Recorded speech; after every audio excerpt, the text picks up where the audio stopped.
গরুর মাংসতে ভাত খাচ্ছি, তখন হোম মিনিস্টার বলে যে এই শুটিং প্যাক আপ, ইমন নাই, ভাতের থাল রেখেই আমরা উঠে গেলাম। ওইটাই আমরা কি করলাম জানেন, আমরা সাংবাদিকদের পিটানো আরম্ভ করলাম যে ওনাদের কারণে সে নাই। আগের দিন রাত্রেই তো 2 দিন আগে রাত্রে শুটিং করলাম আমরা স্বপ্নের নায়কর, সারা রাত্রে গান শেষ করলাম, সারা রাত্রে গান শেষ করলাম 2 নম্বর ফ্লোরে। 2 দিন পরে আমরা শুটিং করতেছি দ্বিতীয় আবার সাথে। আর আমাদের যে ড্যানি ভাই, আমার অত্যন্ত ভালো একটা মানুষ ড্যানি ভাই, আমাদের ড্যানি ভাইয়ের সাথে শুটিং করতেছি। পরিচালক আলমগীর কুমকুম সাহেব, 6 নম্বর ব্যাকআপ রুম, তন্ময় কথাচিত্রের প্রোডাকশন। 6 নম্বর আমাদের ভাত, দুপুরে লাঞ্চ ব্রেক দিছে, ভাত খাচ্ছি আমরা শুক্রবারের দিন 1:30টার দিকে ভাত খাচ্ছি।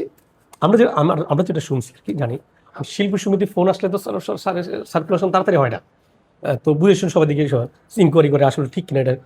তখন ভাত খাচ্ছি, গরুর মাংসতে ভাত খাচ্ছি, তখন হোম মিনিস্টার বলে যে এই শুটিং প্যাক আপ, ইমন নাই, ভাতের থাল রেখেই আমরা উঠে গেলাম।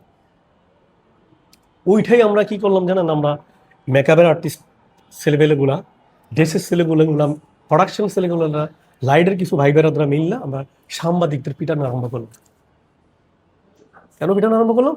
যে ওনাদের কারণে আজকে যে কোনো ভুল বসতি কারণে আজকে ইমন ভাই একটা ফিল্মের ইন্ডাস্ট্রির একটা মানে এত ভালো একটা মানুষ, ভালো মনের নায়ক, হ্যাঁ, এত দর্শক জনপ্রিয়তা, যে সে নাই।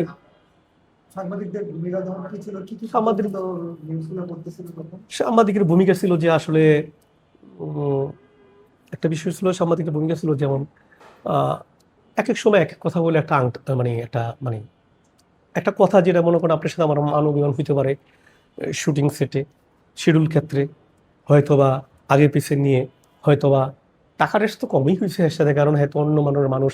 আর এই বিষয় নিয়ে দেখা গেছে কি ওনাকে এক কথা বলতো, প্রডিউসার এক কথা বলতো, তার ফ্যামিলি থেকে এক কথা বলতো, তার কোয়ার্টিসের সাথে এক কথা বলতো।